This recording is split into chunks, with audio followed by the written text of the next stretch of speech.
Prancis belajar cetak gol dari timnas Indonesia U20. PSSI kirim 2 striker Liga Belanda untuk hadapi Slovakia.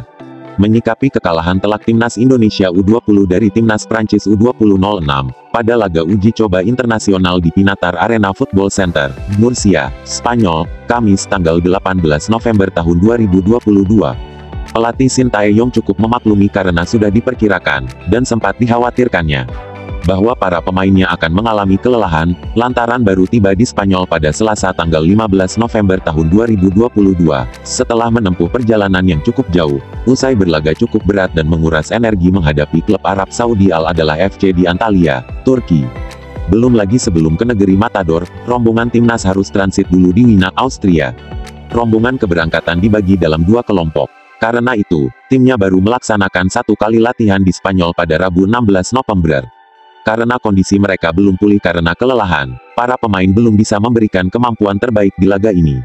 Tentu ada evaluasi untuk tim, karena di pertandingan tadi banyak melakukan kesalahan, kata Shin Tae-yong, dikutip dari laman PSSI.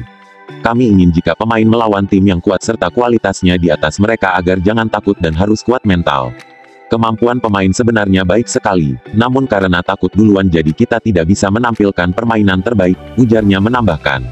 Semua pihak sepertinya harap maklum juga, karena yang mereka hadapi kali ini tim kelas dunia yang memiliki reputasi dan nama besar serta materi pemain yang diantaranya sudah beredar bersama klubnya di liga-liga profesional Eropa. Meski STY tak menyangka juga harus menyaksikan anak asuhnya bermain dalam tekanan hebat sepanjang laga, dan harus kebobolan 6 gol, terutama di babak pertama saat Prancis U20 menurunkan kekuatan terbaiknya yang bermain taktis cepat dan melakukan pressing tingkat tinggi. Perbedaan kelas dan permainan tampak jelas sangat mempengaruhi mental para pemain timnas U20 yang kesulitan mengembangkan permainan, sering salah umpan, mudah kehilangan bola, sering melakukan kesalahan sendiri, dan beberapa kali melakukan pelanggaran-pelanggaran di area berbahaya. Buruknya mental punggawa timnas nampak sejak awal laga, seperti buruknya penampilan Cahya Supriyadi yang melakukan blunder di depan gawangnya sendiri dan berbuah gol, dan tercatat beberapa kali melakukan hal yang sama, dan membuatnya ditarik keluar pada babak kedua. Gol-gol Prancis U20 lahir di babak pertama melalui Andy Diouf menit keempat, Alexis Tibi di menit 11, dan Mathis Aplen menit 39. Aplen mencetak gol keduanya di babak kedua pada menit ke-65. Tambahan gol dari Martin Adelin menit 77, dan Lamine Cisse menutup laga dengan gol ke-6 Les Bleus di masa injury time. Hampir tak ada peluang berarti yang diciptakan Marcelino Ferdinand dan kawan-kawan dalam laga kali ini. Meski begitu, Marcelino, Muhammad Ferrari dan duo Belanda berdarah Indonesia Justin Hubner dan Ivar Jenner tampil paling menonjol di antara rekan-rekannya yang lain. Sayang peran Marcelino dan Jenner dalam membangun serangan tidak bisa maksimal, karena sepanjang waktu dipaksa harus membantu Ferrari dan Justin Hubner yang terus-menerus mendapat tekanan bertubi-tubi. Kualitas 2 pemain keturunan yang bakal dinaturalisasi PSSI ini pun terlihat cukup baik, dan kualitasnya pun tak terlalu jauh dari calon-calon bintang timnas Perancis. Mengingat keduanya memiliki postur dan pengalaman berkompetisi di Liga Eropa juga. Dalam keterangannya, pelatih timnas Prancis U20, Landry Chauvin mengungkapkan bahwa timnya merasa bersyukur bisa menghadapi tim yang berbeda benua, dan timnas Indonesia merupakan pilihan yang menurutnya tepat.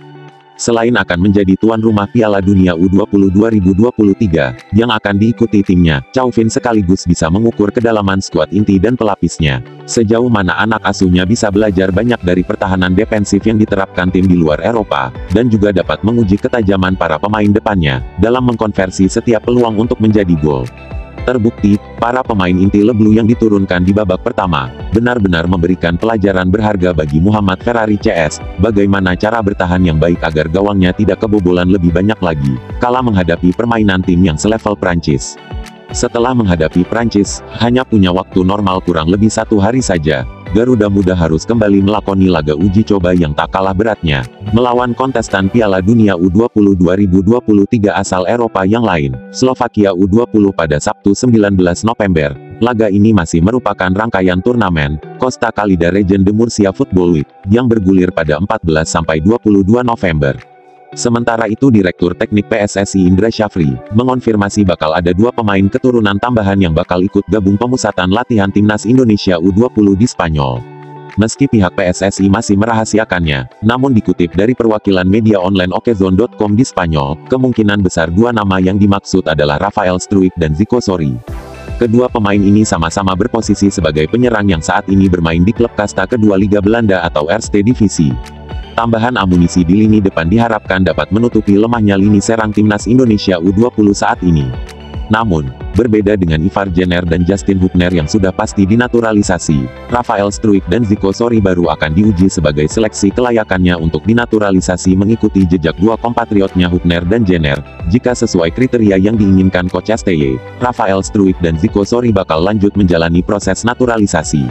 Saat ini Rafael Struijk berstatus sebagai penyerang ADO Den Haag. Pemain 19 tahun ini baru 2 kali turun bersama tim senior ADO Den Haag. Sementara itu, Zico Sorry berstatus penyerang PEC Zwolle U21. Karena itu, menarik menanti aksi keduanya yang akan menjadi pesaing Hoki Caraka yang masih mandul, atau Ronaldo Kuateh yang inkonsisten. Menurut Indra Syafri, jika tiba hari Jumat ini, Rafael Struijk dan Zico Sorry berpotensi diturunkan STY kala menghadapi laga berat kedua kontra timnas Slovakia U20 di Stadion Pinatar Arena, Murcia, Spanyol. Garuda Muda memiliki kans tampil lebih baik. Selain kesalahan-kesalahan di laga pertama akan dievaluasi Coach STY, kondisi fisik dan mental akan lebih baik setelah ada jeda untuk beristirahat, karena timnas Slovakia U20 pun rupanya sedang kurang baik-baik saja. Setelah di waktu dan ajang yang sama, timnas Slovakia U20 menyerah 2-3 dari tim Asia lainnya yaitu timnas Jepang U20. Hal ini bisa dijadikan referensi oleh Shin Tae-yong dan asisten-asistennya, untuk mendeteksi kekuatan tim lawan, dan mempersiapkan skuad serta strategi, untuk mengantisipasi permainan kelas Eropa lainnya milik Slovakia U20. Bravo Timnas Indonesia!